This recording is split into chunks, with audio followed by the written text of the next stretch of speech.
Sewa sumur.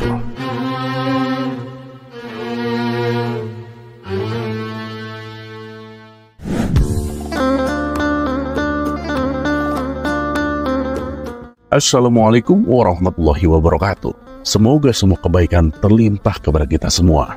Amin ya rabbal alamin. Alkisah, ada seorang petani yang memiliki ladang perkebunan. Ladangnya itu biasanya ia gunakan untuk menanam sayur-sayuran dan berbagai tanaman lainnya. Namun tahun itu musim kemarau melanda. Si petani pun kebingungan mencari sumber air, sebab pada tahun-tahun sebelumnya ia selalu mengandalkan hujan untuk mengairi tanamannya. Di sebelah ladang miliknya ada sebuah sumur dengan air yang cukup melimpah. Maka si petani pun berinisiatif untuk membeli sumur tersebut. "Bolehkah aku membeli sumur milikmu?" tanya si petani. "Boleh saja, asalkan harganya cocok," jawab pemilik sumur. "Baiklah, berapa harga yang kamu inginkan?" "Ya, harganya 100 dinar," jawab si pemilik sumur dengan singkat. "Hah? 100 dinar? Mahal sekali," seru si petani. "Kalau tidak mau ya udah, aku juga tidak memaksa," ujar si pemilik sumur. Namun karena sangat membutuhkan air untuk ladangnya, si petani pun akhirnya terpaksa setuju membeli sumur itu dengan harga yang sangat tinggi.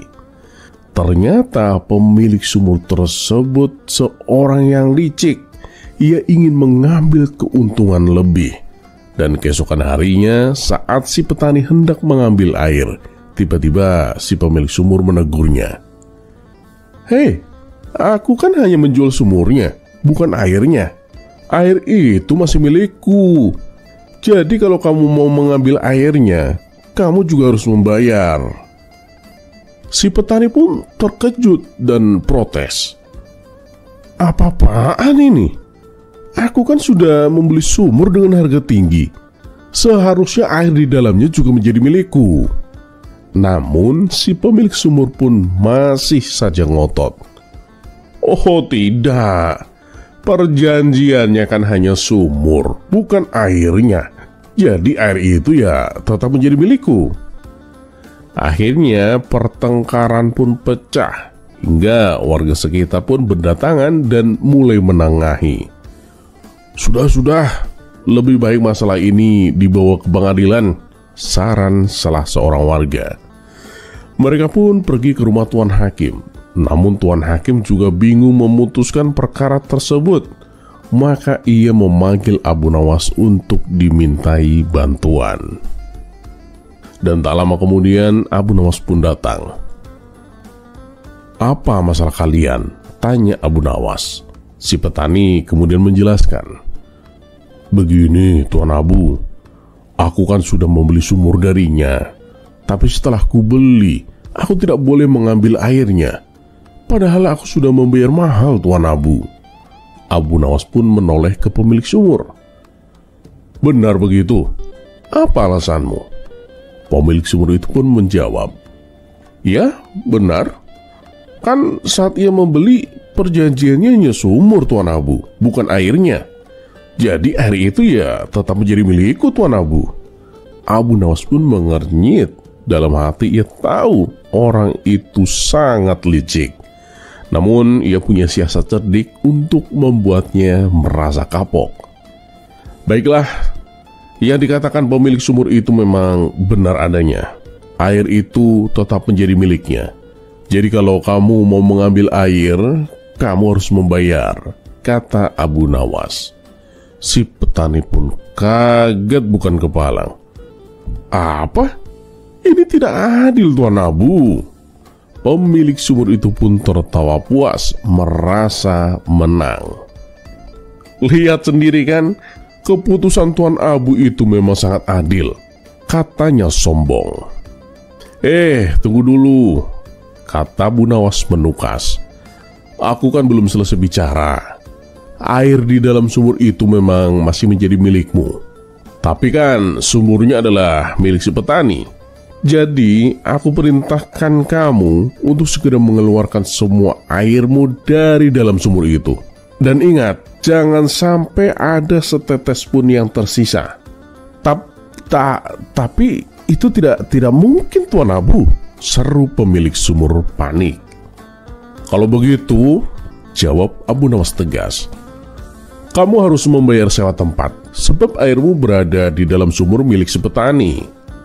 Wahai petani, berapa harga sewanya per hari? Cuma 10 dinar per hari, Tuan, jawab si petani dengan mantap. Nah, mulai sekarang dan seterusnya, kamu harus membayar 10 dinar setiap hari kepada si petani, perintah Abu Nawas. Si pemilik sumur pun pucat bukan kepalang. Ini tidak masuk akal. Kenapa aku harus membayar sewa setiap hari? Itu sih terserah kepadamu, jawab Abu Nawas tenang.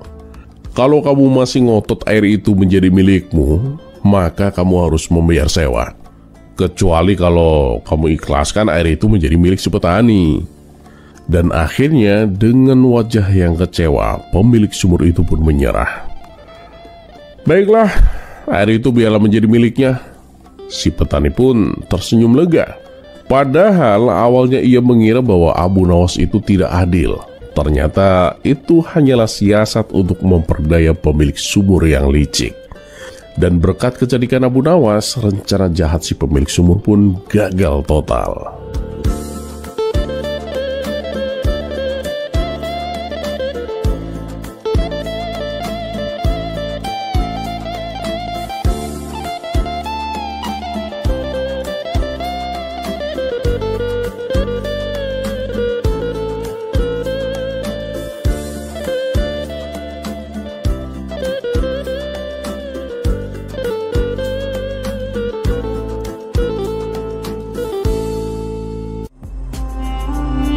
Kisah selanjutnya.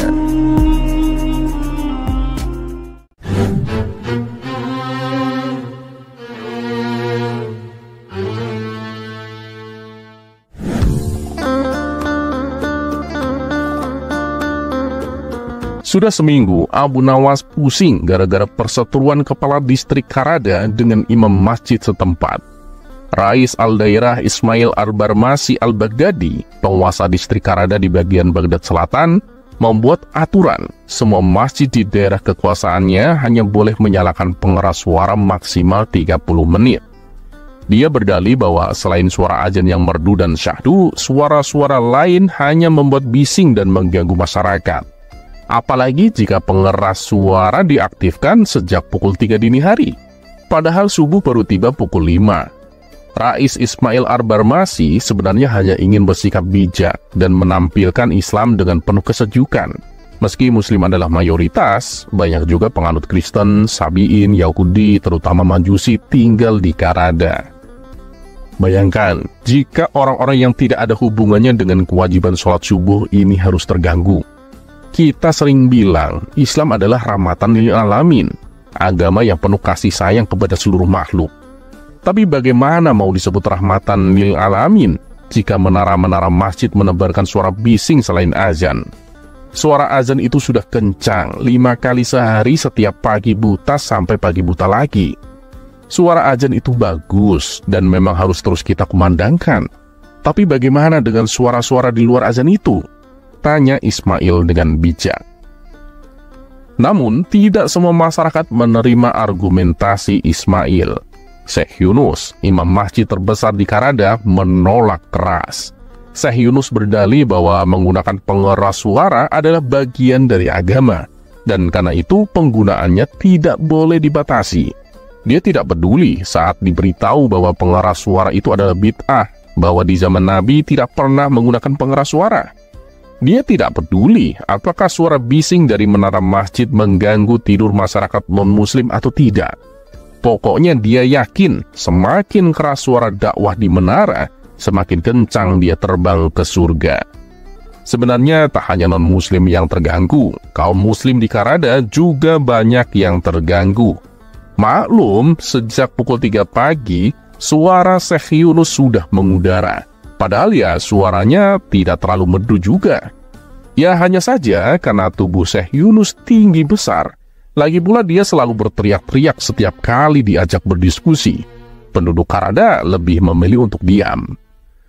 Untuk membuat suasana Baghdad kondusif, Baginda Raja seperti biasa memerintahkan Abu Nawas untuk mengatasi kemelut ini. Ia tak mau kemelut itu menular ke distrik lain dan politik Baghdad menjadi riuh. Tugas inilah yang membuat Abu Nawas awalnya pusing.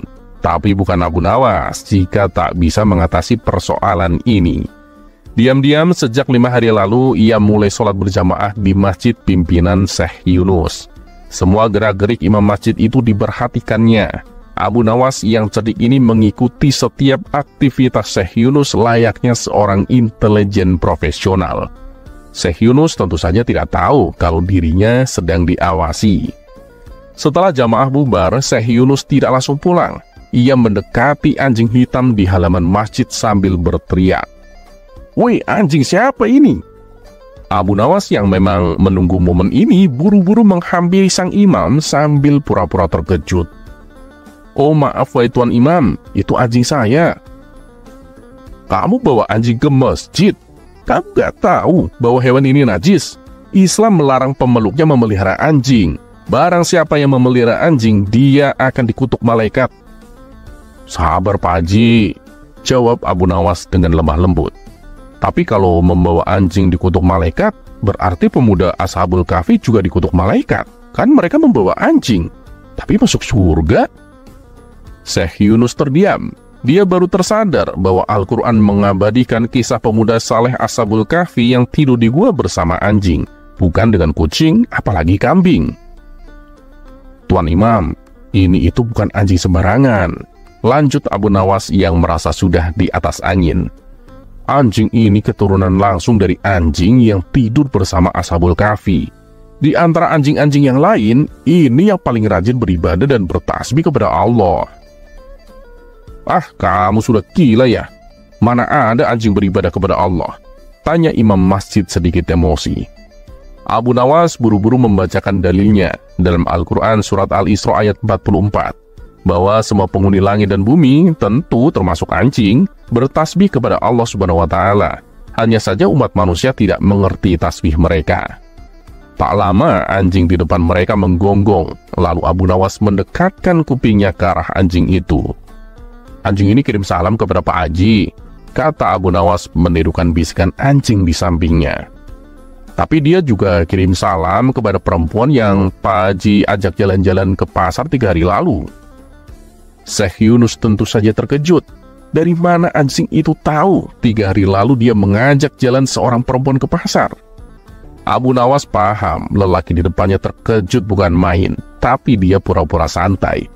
Tentu saja Abu Nawas tahu sang imam pergi ke pasar bersama perempuan 3 hari lalu, karena kan memang dia menyelidiki gerak-gerik Syekh Yunus dalam 5 hari terakhir ini.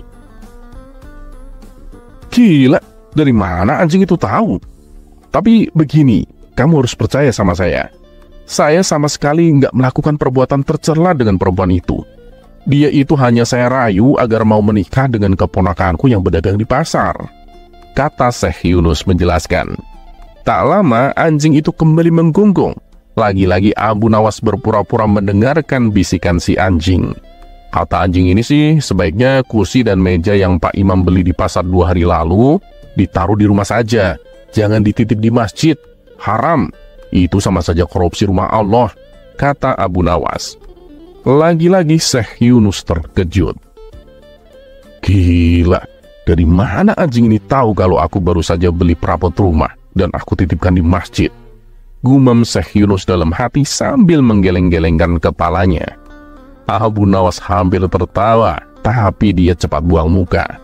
2 hari lalu, dia memang tahu sang imam membeli barang, lalu menitipkannya di masjid untuk sementara waktu. Anjing itu kembali menggonggong. Abu Nawas mulai menguping lagi. Sang imam mulai gemetar lagi. Rahasia apa lagi yang mau diungkapkan oleh si anjing ini? Pikir imam masjid itu. "Pak Haji, mohon maaf. Barusan anjing sakti ini berbisik bahwa besok subuh, jika Pak Haji menggunakan pengeluaran suara seperti biasa, alat itu hanya akan mengeluarkan suara anjing.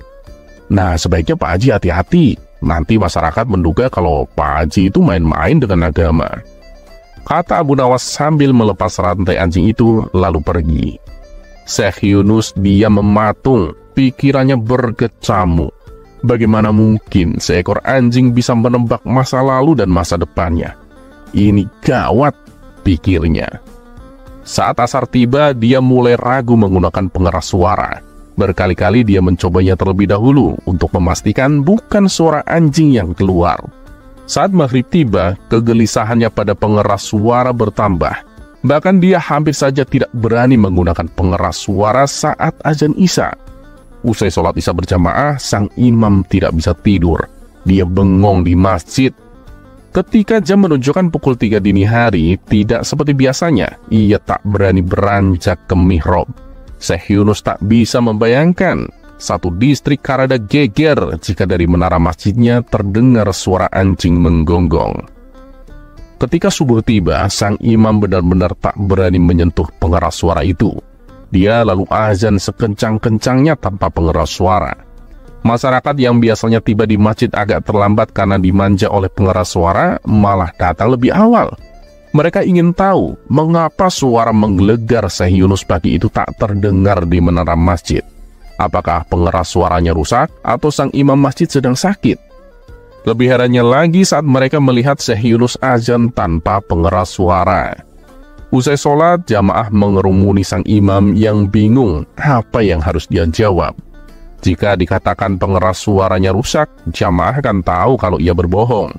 Tapi jika dikatakan dia sengaja tak menggunakan pengeras suara karena khawatir hanya suara anjing yang keluar, dia bisa dianggap gila. Abu Nawas ngakak sendiri di belakang jamaah, tapi dia tak tega mempermainkan sang imam. Wahai Syekh Yunus, perhatikan baik-baik ya. Jelas Abu Nawas dengan nada bijak. Sahabat bilang menggunakan pengeras suara itu adalah bagian dari agama. Buktinya tanpa pengeras suara, jamaah malah datang lebih awal. Bahkan sholat berlangsung dengan hikmat. Suara Pak Imam malah terdengar asli dan berwibawa. Syekh Yunus menyimak dan para jamaah pun terdiam. Sholat kita pagi ini membuktikan betapa Islam adalah rahmatan lil alamin. Orang-orang di luar Islam tidak terganggu seperti biasanya. Dan kita datang ke masjid lebih awal karena iman yang kuat dalam diri kita masing-masing. Kita semua tetap bisa bangun dan pergi ke masjid tanpa pengeras suara sekalipun. Lanjut Abu Nawas. Sebelum pergi, Abu Nawas menyampaikan salam dari anjing untuk Syekh Yunus. Pak Haji, dapat salam dari anjing. Katanya besok pagi silahkan pakai lagi pengeras suara itu.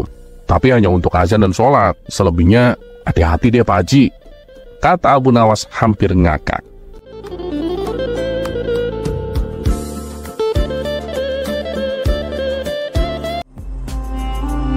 Kisah selanjutnya.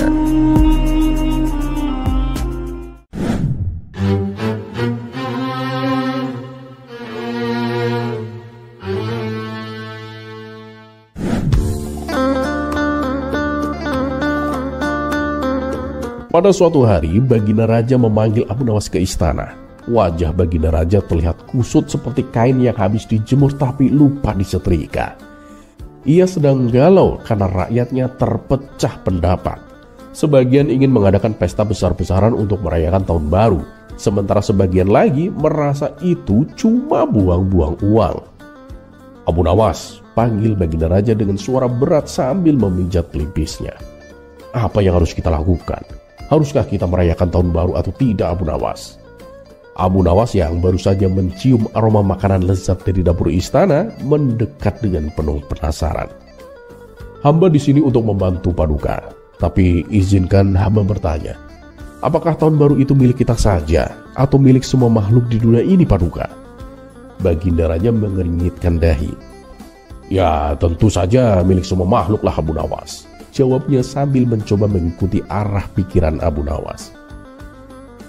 Nah, kalau begitu, kata Abu Nawas sambil menatap langit-langit. Apakah burung-burung di istana akan berkicau lebih merdu karena tahu tahun baru telah tiba? Tentu tidak, Abu Nawas, jawab Baginda Raja dengan nada bingung. Apakah pohon-pohon di taman kerajaan akan menari lebih kencang ditiup angin untuk merayakannya? Lanjut Abu Nawas dengan serius. Ya, itu juga tidaklah Abu Nawas, kata Baginda Raja. Kini mulai merasa arah pembicaraan ini semakin aneh. Apakah sungai akan berhenti mengalir untuk membuat pesta tumpeng? Tidak mungkinlah Abu Nawas, kata Baginda Raja tertawa kecil. Abu Nawas pun tersenyum lebar. Paduka, tahun baru itu hanyalah perubahan angka di kalender. Makhluk lain tetap hidup sesuai dengan waktunya tanpa perlu pesta besar-besaran. Tetapi manusia, karena diberi akal, suka sekali mencari alasan untuk bersenang-senang, Paduka. Baginda Raja pun mengangguk, tetapi masih penasaran. Jadi menurutmu kita tidak perlu merayakannya? Ah, itu sih tergantung, Paduka, jawab Abu Nawas sambil mengelus jenggotnya yang sudah mulai agak miring.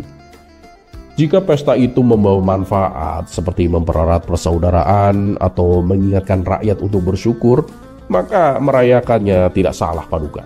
Tapi kalau hanya buang-buang uang untuk kembang api yang habis dalam hitungan detik, lebih baik uang itu digunakan untuk hal yang lebih berguna, Paduka. Baginda Raja pun terdiam sejenak. Tiba-tiba ia tersenyum lebar dan berkata, "Nah, ide itu brilian, Abu Nawas. Kita akan merayakan tahun baru, tetapi dengan sederhana. Tidak ada pesta besar.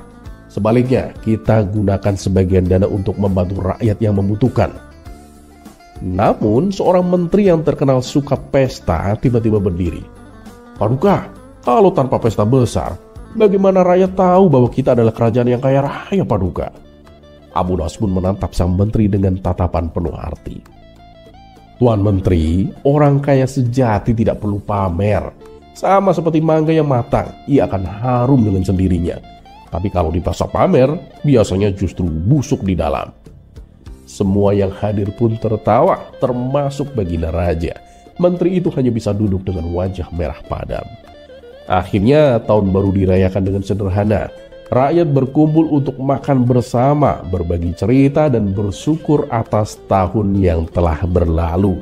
Uang yang biasanya dihabiskan untuk pesta mewah digunakan untuk memperbaiki jalan, membeli kebutuhan rakyat miskin, dan memberikan hadiah kepada anak-anak yatim. Baginda Raja puas, rakyat bahagia, dan Abu Nawas seperti biasa pulang dengan kepala tegak. Sebagai hadiah atas kebijaksanaannya, ia mendapat keranjang buah mangga dari taman istana. Mungkin sebagai simbol dari kalimat-kalimat yang ia ucapkan tadi. Dan burung-burung istana, mereka tetap berkicau dengan ceria, seolah ia berkata, "Abu Nawas memang cerdas."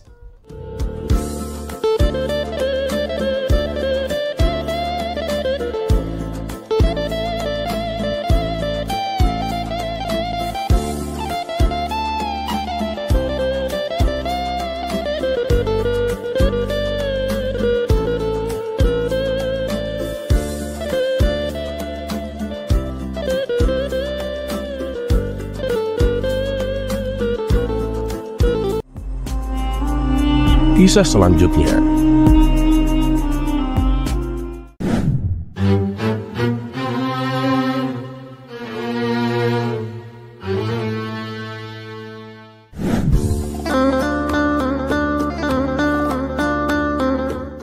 suatu hari, Baginda Raja mengundang Abu Nawas ke istana untuk makan malam.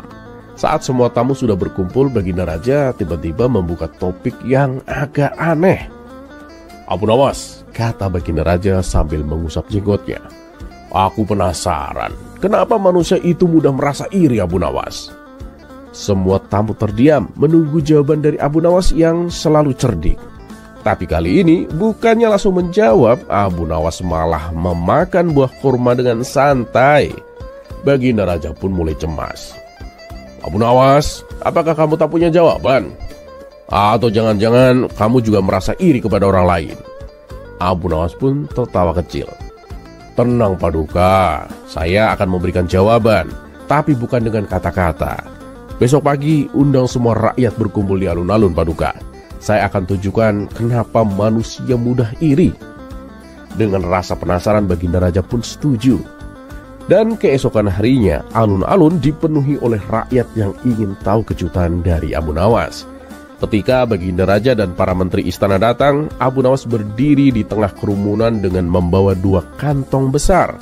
Ia membuka kantong pertama dan mulai membagikan koin emas kepada orang-orang. Setiap orang mendapatkan 1 koin dan mereka tampak senang. "Apakah kalian puas?" tanya Abu Nawas. "Puas, Tuan Abu," jawab mereka dengan serempak. Tapi kemudian Abu Nawas membuka kantong kedua. Ia memberikan beberapa orang tambahan 2 koin emas, 2 kali lipat dari yang lain. Mendadak suasana berubah. Wajah-wajah yang tadinya semringah langsung keruh. Mereka mulai bergumam, saling menatap satu sama lain dengan tatapan iri. "Kenapa dia dapat lebih banyak dariku?" seru salah satu rakyat. "Ini tidak adil," sahut yang lain. Baginda Raja pun mengernyitkan dahinya. "Lihat Abu Nawas, mereka marah karena ada yang dapat lebih. Tapi bukankah sebelumnya mereka puas dengan 1 koin?" Abu Nawas pun tersenyum dengan penuh arti. "Ya begitulah Paduka. Manusia mudah merasa iri bukan karena ia kekurangan, tapi karena ia melihat orang lain memiliki lebih Paduka." Baginda Raja pun mengangguk-ngangguk, mulai paham.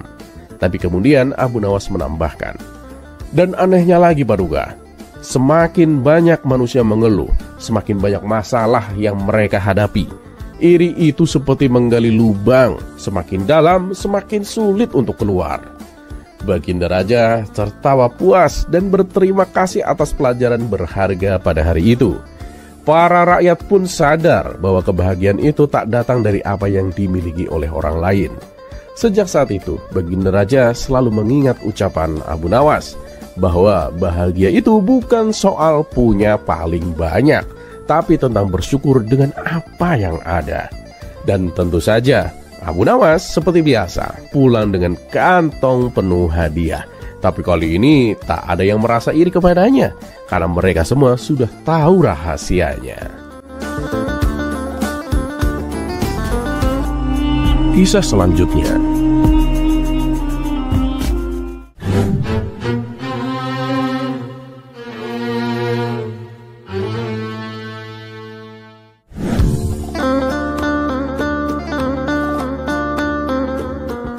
Ketika hari raya Idul Adha, Baginda Raja berkurban hewan kambing dalam jumlah yang sangat banyak. Hal ini bertujuan agar seluruh rakyat Baghdad bisa mendapatkan bagian dagingnya secara merata. Masyarakat pun menyambutnya dengan sukacita. Setelah acara pemotongan hewan kurban selesai, tibalah saatnya pembagian daging kepada masyarakat. Orang-orang pun berantusias mengantri di depan gerbang istana, termasuk Abu Nawas sendiri.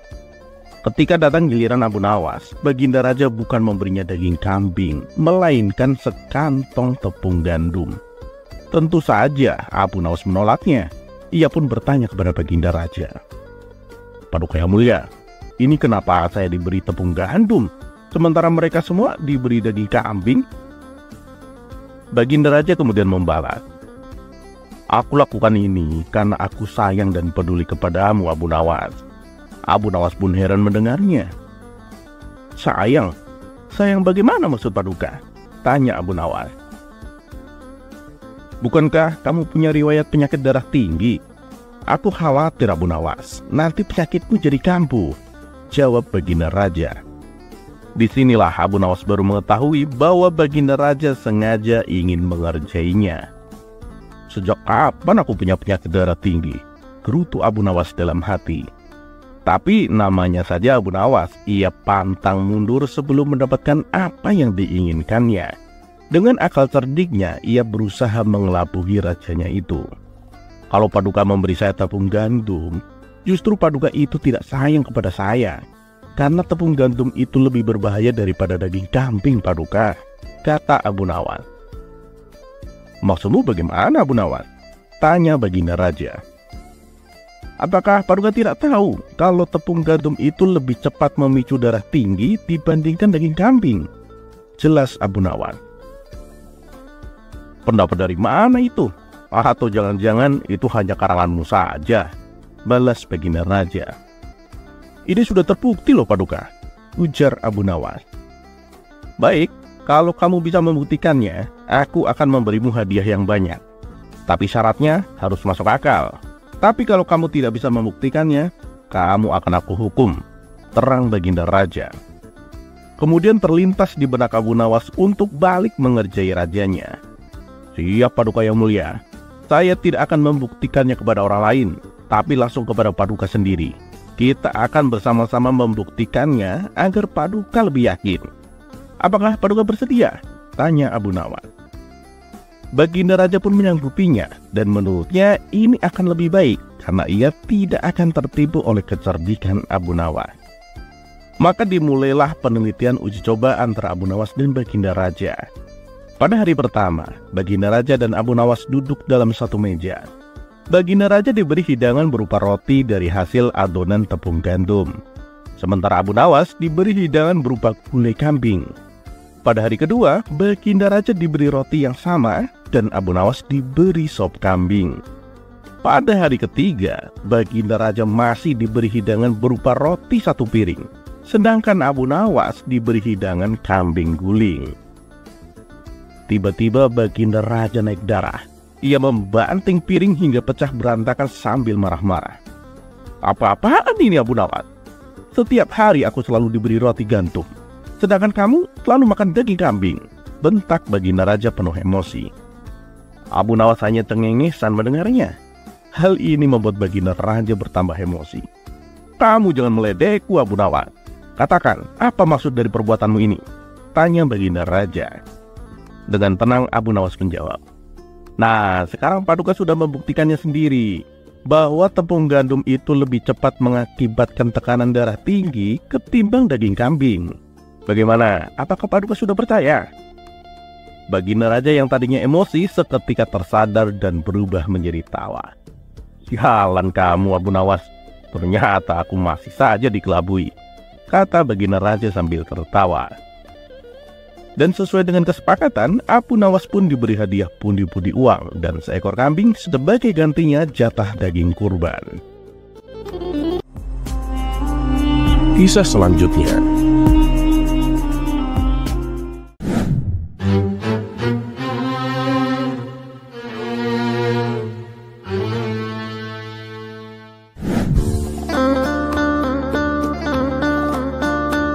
Pada suatu hari, Baginda Raja kembali ingin menguji kecerdikan Abu Nawas dengan tantangan yang mustahil tentunya.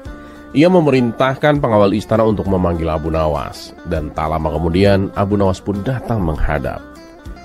Hei Abu Nawas, kemarilah, ada sesuatu yang ingin kusampaikan, kata Baginda Raja sambil mempersilahkannya duduk di samping. Ampun Paduka yang mulia, kalau boleh hamba tahu apa yang ingin Paduka sampaikan? Tanya Abu Nawas dengan penasaran. Baginda Raja tersenyum lebar. Abu Nawas, kamu pasti tahu Nabi Sulaiman kan? Semua makhluk tunduk kepadanya, bahkan angin pun patuh.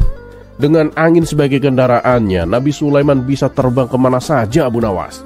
Aku ingin seperti dia. Maaf Paduka, tapi hamba belum paham apa maksud dari keinginan Paduka, tanya Abu Nawas. Aku ingin punya kendaraan seperti angin yang bisa membawaku terbang kemanapun aku mau, jelas Baginda Raja dengan mantap. Abu Nawas pun berpikir keras.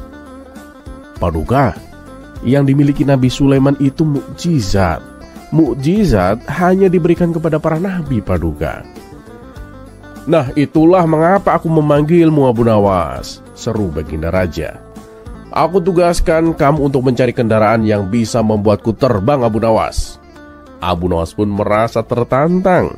Meski tahu tugas ini sangat sulit, ia tak ingin harga dirinya jatuh di hadapan para menteri istana. Baik Paduka, tantangan ini akan saya terima. Beri saya waktu seminggu Paduka, dan saya akan kembali dengan kendaraan yang Paduka inginkan. Baginda Raja tersenyum puas.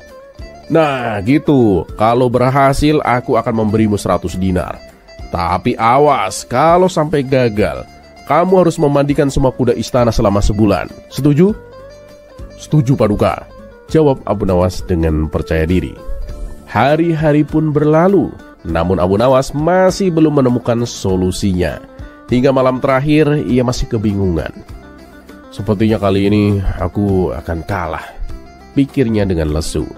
Ia pun berbaring di kasurnya dan tanpa sadar tertidur nyenyak. Paginya saat terbangun ia merasa segar dan berkata, kasur ini empuk sekali, tidurku jadi nyenyak semalaman. Saat itulah ide cemerlang muncul di benaknya. Nah, ini dia solusinya, serunya dengan gembira. Keesokan harinya, Abu Nawas berangkat ke istana sambil memanggul kasurnya.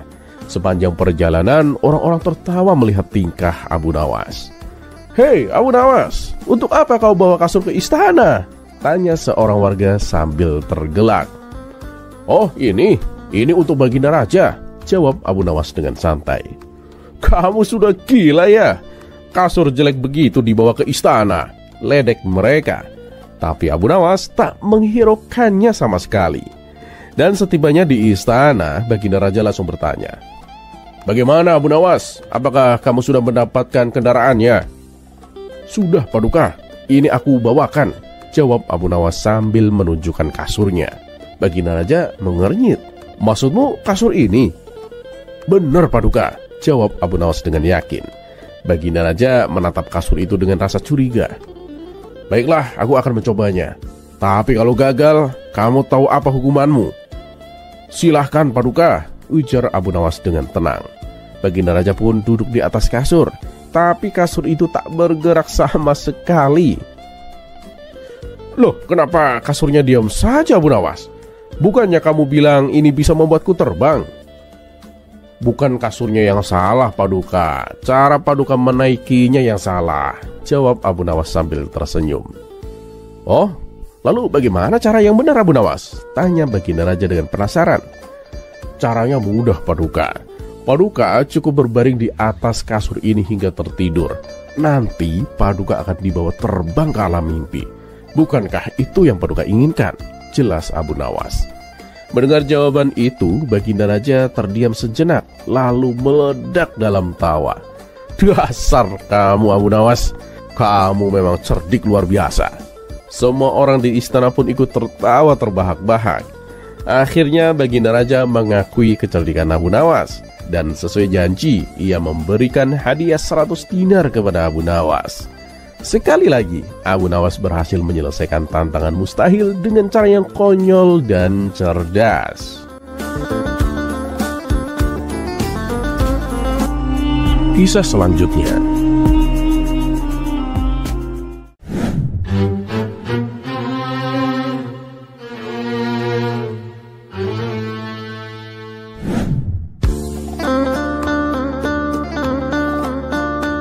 Tersebutlah kisah seorang saudagar kaya yang hidup bergelimang harta. Apapun yang dia inginkan dengan mudah didapatkannya. Tapi lama-kelamaan si saudagar kaya tersebut mulai merasakan kejenuhan.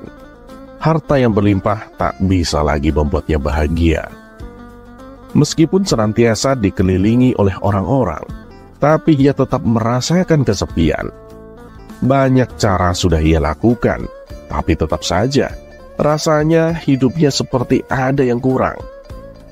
Akhirnya si saudagar kaya itu memutuskan untuk mengadakan sebuah sayembara.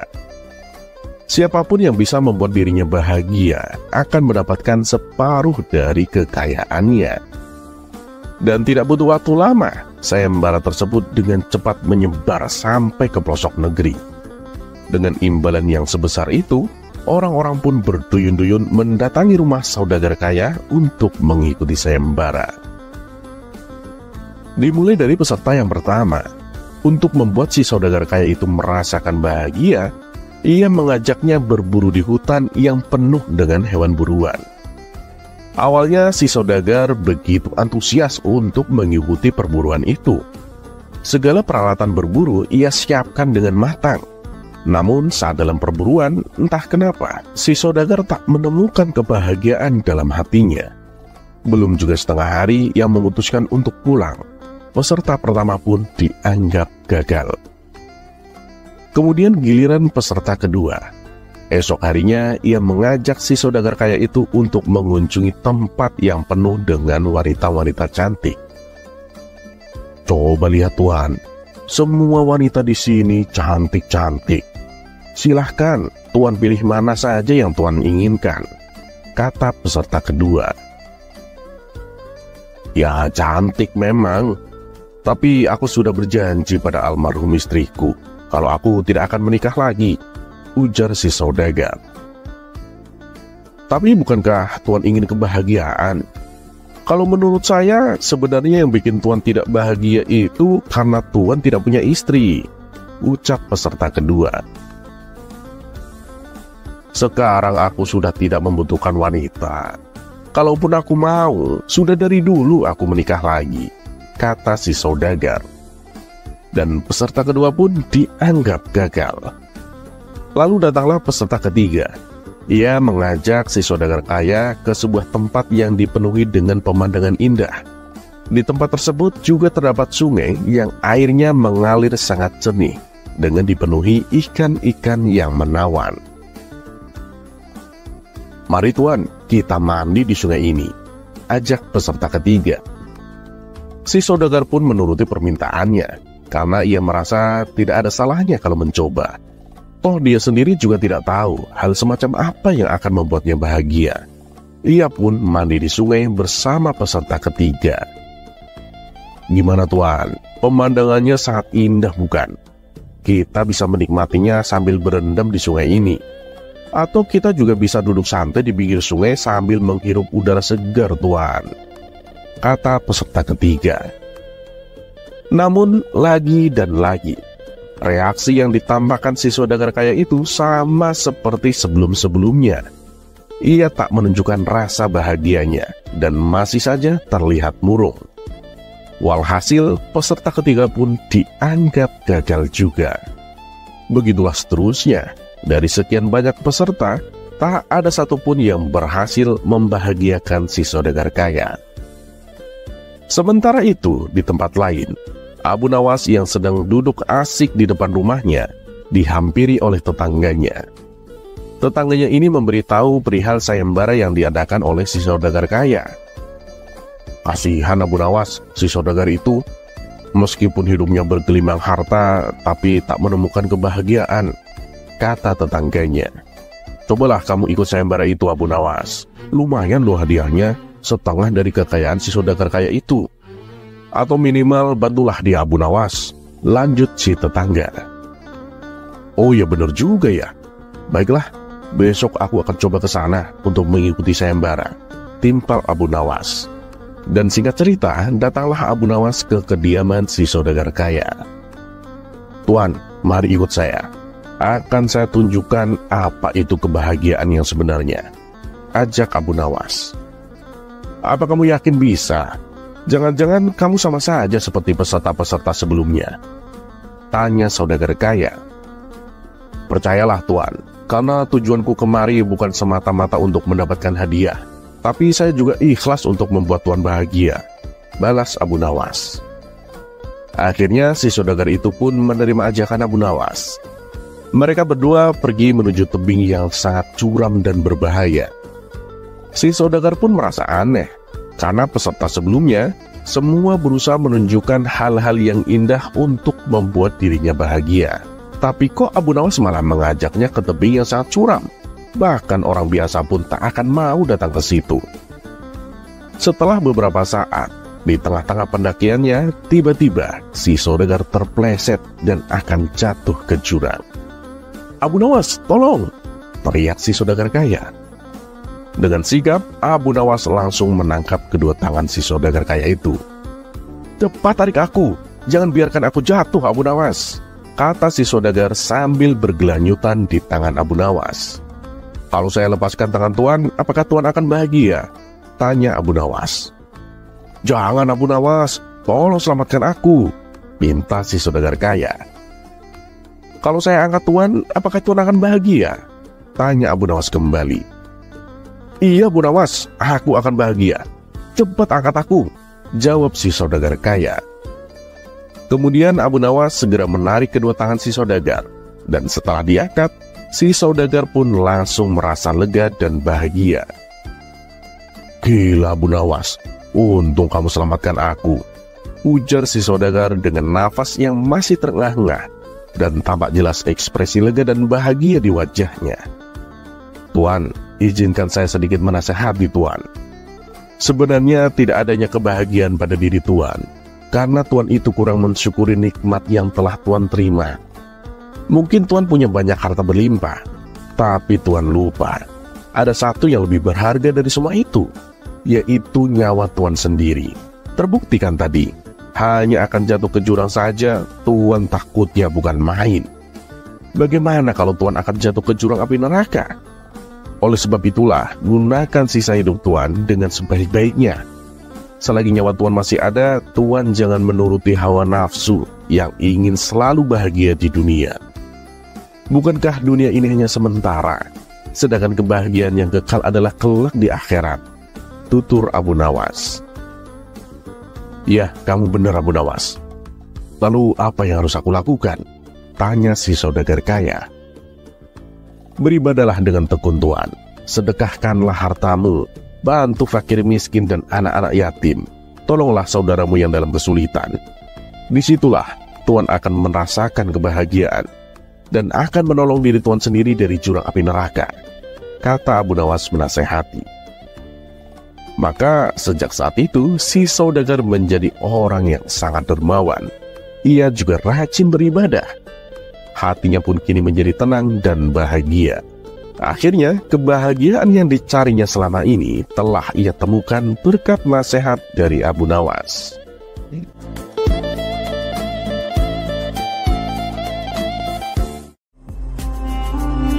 Kisah selanjutnya.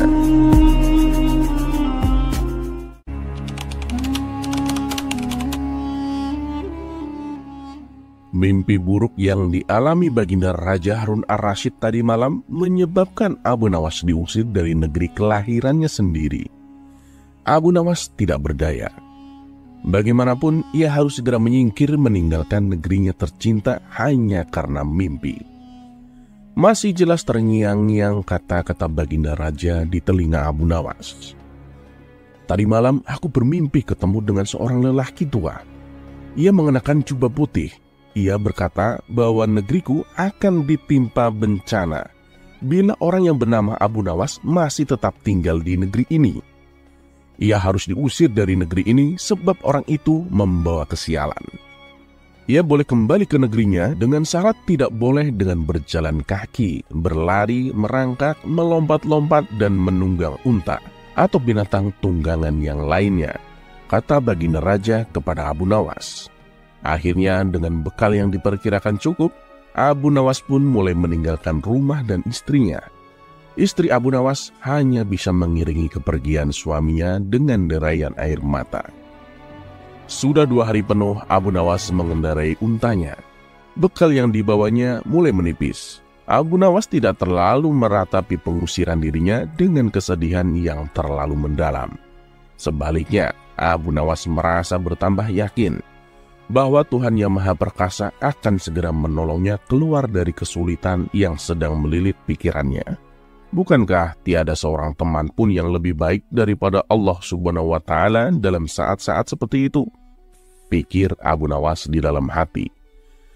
Setelah beberapa hari Abu Nawas berada di negeri orang, ia mulai diserang rasa rindu yang menyayat-nyayat hatinya yang paling dalam.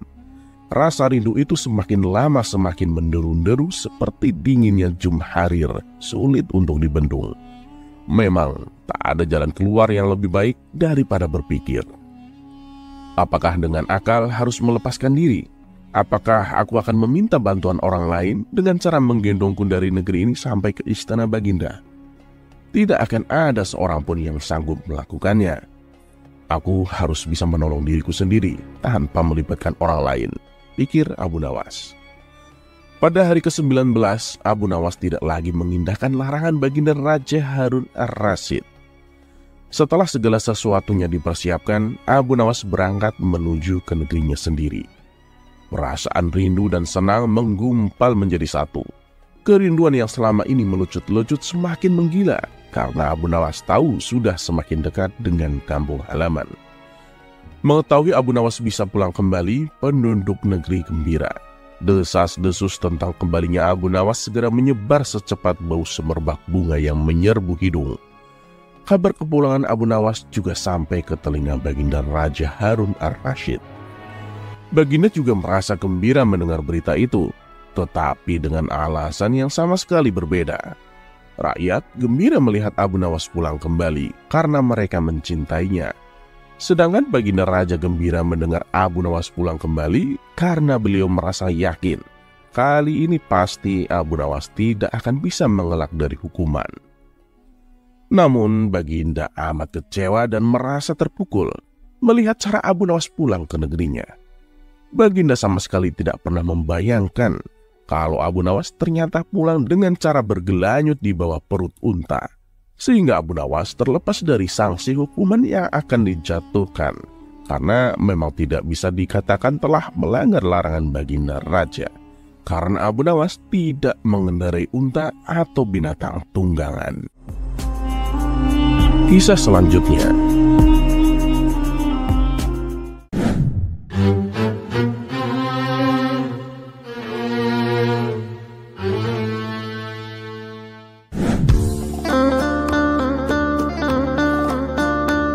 Di suatu sore yang cerah, rakyat kerajaan sedang sibuk membahas apakah mereka perlu merayakan tahun baru.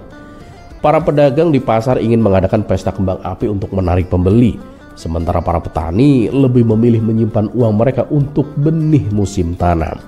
Kabar perdebatan ini sampai ke telinga Baginda Raja. Tak mau kerajaannya terpecah gara-gara urusan tahun baru, Baginda Raja memanggil penasehat terbaiknya, yaitu Abu Nawas. Ketika Abu Nawas tiba di istana, Baginda Raja langsung mengajukan pertanyaan.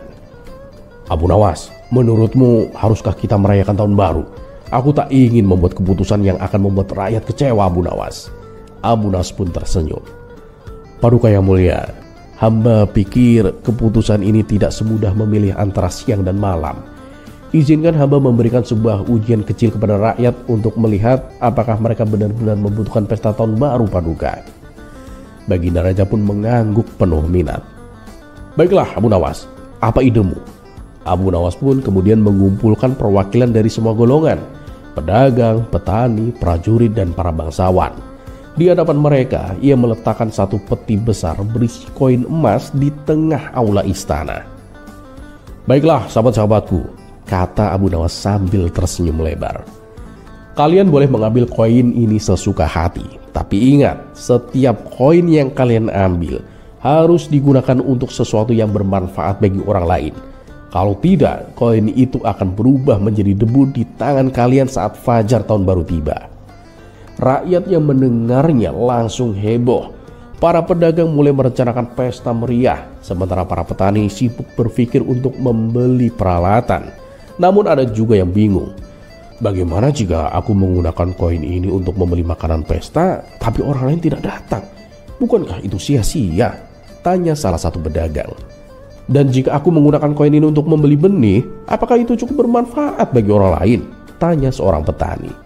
Abu Nawas pun hanya tersenyum dan berkata, gunakanlah akal dan hatimu. Fajar tahun baru akan mengungkap jawabannya. Dan benar saja, ketika malam tahun baru tiba, suasana istana penuh dengan keramaian. Para pedagang mengadakan pesta kecil, para petani berkumpul bersama keluarga, dan prajurit menjaga keamanan. Namun banyak yang penasaran, apakah koin emas mereka akan tetap utuh atau berubah menjadi debu. Saat fajar menyingsing, Baginda Raja memanggil semua rakyat kembali ke istana. Abu Nawas berdiri di tengah aula, tersenyum lebar. Baiklah, ayo kita lihat hasilnya, kata Abu Nawas sambil menunjuk seorang pedagang. Pedagang itu maju dengan penuh percaya diri. Aku menggunakan koinku untuk membeli kembang api agar rakyat senang, katanya. Namun saat ia membuka kantongnya, koin yang tersisa telah berubah menjadi debu. Abu Nawas pun tertawa kecil. Kamu melupakan satu hal. Pesta kembang api memang meriah, tapi apakah itu benar-benar membawa manfaat jangka panjang? Kemudian seorang petani pun maju. Aku membeli benih dan membagikannya kepada petani lain agar mereka bisa menanam lebih banyak, katanya. Ketika ia membuka kantongnya, koin emasnya masih utuh, bahkan jumlahnya bertambah. Rakyat pun bersorak dan Baginda Raja tersenyum puas. Abu Nawas, kamu benar-benar bijak. Kamu telah menunjukkan kepada kita semua bahwa tahun baru bukanlah tentang pesta, tetapi tentang bagaimana kita membuatnya berarti. Abu Nawas pun tersenyum penuh arti. Paduka, tahun baru bukan soal kembang api atau keramaian. Itu soal bagaimana kita memanfaatkan waktu dan rezeki untuk kebaikan, Paduka. Baginda Raja kemudian memutuskan, mulai tahun baru itu, setiap pergantian tahun akan dirayakan dengan sederhana. Sebagian uang yang biasanya digunakan untuk pesta akan dialokasikan untuk membantu rakyat miskin dan membangun infrastruktur. Dan seperti biasa, Abu Nawas pun pulang membawa hadiah dan cerita lucu yang akan ia ceritakan kepada teman-temannya di warung teh.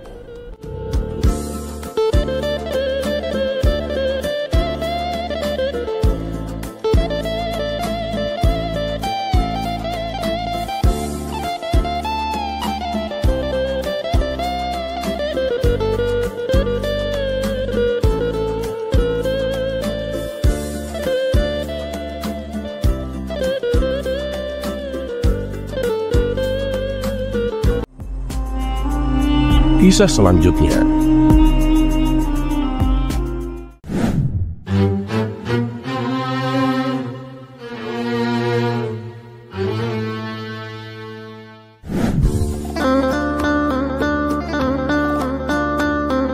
Alkisah, ada seorang menteri istana yang sering mengunjungi madrasah-madrasah tempat di mana anak-anak menimba ilmu. Namun, ia membuat Abu Nawas tidak suka. Setiap kali sang menteri berkunjung, ia selalu mengajari anak-anak tentang politik. Menurut Abu Nawas, belum saatnya anak-anak mengetahui hal itu. Yang terpenting adalah memperdalam ilmu agama. Hingga pada suatu hari, madrasah tempat Abu Nawas mengajar didatangi oleh menteri istana tersebut. Awalnya Abu Nawas sempat menolak, tapi sang menteri beralasan bahwa ini adalah agenda program kerajaan. Kalau sampai menolak atau menghalang-halangi, maka akan dianggap pemberontak dan tentunya akan dijebloskan ke dalam penjara. Akhirnya, mau tak mau, Abu Nawas mempersilahkan sang menteri untuk berkunjung ke madrasahnya. Di hadapan anak-anak didik Abu Nawas, sang menteri kemudian berkata, "Adakah di antara kalian yang bisa memberikan contoh sebuah tragedi?" Salah satu murid mengangkat tangannya. "Saya tahu, Tuan Menteri," kata si murid. "Bagus, coba sebutkan," pinta sang menteri. "Tragedi itu seperti apabila ada kawan saya yang sedang bermain lalu jatuh ke jurang dan meninggal. Itu akan menjadi sebuah tragedi, Tuan Menteri," jawab si murid. "Oh salah, bukan itu jawabannya. Itu sih hanya sebuah kecelakaan," balas sang menteri. Kemudian murid yang lain mencoba menjawab dengan mengangkat tangannya. "Saya tahu, Tuan Menteri," kata murid tersebut. "Silakan, coba sebutkan," balas sang menteri. "Apabila rumah saya kebakaran dan semua harta benda saya hangus terbakar, itu akan menjadi sebuah tragedi, Tuan," jawab si murid. "Itu masih salah, bukan itu jawabannya. Lebih tepatnya itu adalah kerugian yang besar," ujar sang menteri. Sesaat seisi ruangan menjadi hening. Tak ada satu murid pun yang berani menjawab karena takut jawabannya salah. "Ayo anak-anak, masa di antara kalian tidak ada yang tahu?" kata sang menteri mencoba menyemangati. Namun suasana ruangan masih tetap hening. Murid-murid Abu Nawas hanya terdiam sambil menundukkan kepalanya. Di saat itulah tiba-tiba Ali Mustafa mengangkat tangannya. Ali ini bukanlah murid cerdas, tapi ia seringkali berbuat usil dan perkataannya selalu mengundang gelak tawa. "Bagus, siapa nama kamu?" tanya sang menteri. "Nama saya Ali Mustafa, Tuan," jawab si Ali. "Baiklah Ali, coba sebutkan contoh sebuah tragedi," kata sang menteri. "Tragedi itu apabila ada seorang menteri istana naik kuda, kemudian jatuh dan meninggal. Itu akan menjadi sebuah tragedi, Tuan Menteri," jawab Ali Mustafa. "Nah hebat, ini baru benar. Ini adalah jawaban yang paling tepat," puji sang menteri sambil tersenyum. "Oi Ali, bisa kamu jelaskan kenapa itu disebut sebuah tragedi?" tanya sang menteri. Dengan polosnya, Ali Mustafa menjawab, "Karena itu bukanlah kecelakaan dan sudah pasti bukan kerugian yang besar, Tuan." Mendengar itu spontan Abu Nawas tertawa terbahak-bahak. Adapun sang menteri langsung bergegas pergi dengan penuh perasaan dongkol.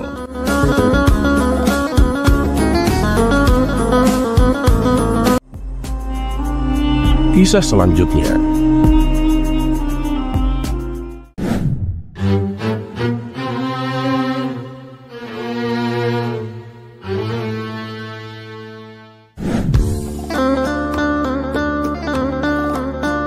Pada suatu hari yang cerah, Baginda Raja mendadak merasa gelisah. Ia merasakan waktu berlalu begitu cepat, namun tak seorang pun tahu asal-usulnya. Akhirnya Baginda Raja memanggil semua penasehatnya ke belariung istana. "Aku punya pertanyaan besar yang harus kalian jawab," seru Baginda Raja dengan nada penuh wibawa. "Siapa sebenarnya yang menemukan waktu? Jika kalian tidak bisa menjawabnya dalam 3 hari, kalian semua akan menerima hukuman berat."